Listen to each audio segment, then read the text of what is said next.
South আফ্রিকার মাটিতে পাকিস্তান মাত্র এক বল দূরে ছিল ভারতকে হারিয়ে ওয়ার্ল্ড কাপ ট্রফি জেতার। 4 বলে দরকার ছিল মাত্র একটা বাউন্ডারির।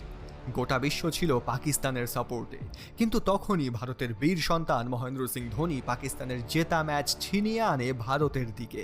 আর এরই সাথে পাকিস্তানকে বুঝিয়ে দেয় যে বাপের সাথে পাঙ্গা নেওয়ার ক্ষমতা এখনও পাকিস্তানের হয়নি। কি হয়েছিল সেদিন, কিভাবে ভারত পাকিস্তানকে হারিয়ে ওয়ার্ল্ড কাপ ট্রফি জিতেছিল, আসুন জেনে নিই পুরো স্টোরিটা। 2007 সালে যখন টি-20 ওয়ার্ল্ড কাপ অ্যানাউন্স হয় তখন ভারতের বেশিরভাগ লোকই এটাকে সিরিয়াসলি নেয়নি। ভারতের মানুষরা জাস্ট ভাবছিল ব্যাস খেলে নাও, কিন্তু কাপের আশা করো না। এরপর যখন টিম অ্যানাউন্স করা হলো তখন তো সবাই আরও অবাক হয়ে গেল, কারণ সেই টিমে না ছিল সচিন, না দ্রাবিড়, না সৌরভ গাঙ্গুলি। সেই জায়গায় একটা নতুন ছেলে, লম্বা চুলওয়ালা ঝাড়খণ্ডের উইকেট কিপার MS ধোনিকে ক্যাপ্টেন বানিয়ে দেওয়া হলো। ব্যাস এটা দেখেই চারিদিকে শোরগোল পড়ে গেল। সবাই বলতে লাগলো এটা কি মজা হচ্ছে নাকি, এই ছেলে এত বড় একটা টিম সামলাবে। কিন্তু এই সব কিছু শোনার পরও ধোনি চুপ ছিল। সে জানতো যতক্ষণ তার মধ্যে প্রবল ইচ্ছা শক্তি আছে ততক্ষণ কিছুই ইম্পসিবল না। সে একটা টিম বানালো। যুবরাজ, গম্ভীর, রোহিত শর্মা, যোগিন্দর শর্মা, ইরফান পাঠান, সব ইয়ং ট্যালেন্ট। প্রত্যেক প্লেয়ারের মনে একটাই কথা ছিল যে দুনিয়াকে দেখিয়ে দেব আমরা কারোর থেকে কম নই। যখন এই টিম নিয়ে ধোনি সাউথ আফ্রিকাতে পৌঁছালো তখন মনে হচ্ছিল কারোর কিছুই যায় আসে না। ইভেন মিডিয়াতে কোনো কভারেজও পেল না এই টিমটা। সবাই বলছিল বেশি আশায় থেকো না, গ্রুপ স্টেজ থেকেই বাদ হয়ে যাবে।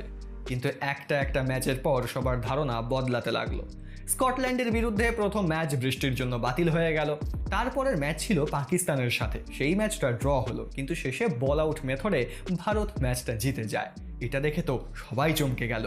এরপর আসলো সেই ঐতিহাসিক ইংল্যান্ডের সাথে ম্যাচটা, যেখানে যুবরাজ সিং 6 বলে 6টা 6 মারলো, যেটা দেখে পুরো ক্রিকেট বিশ্ব নড়ে গেল।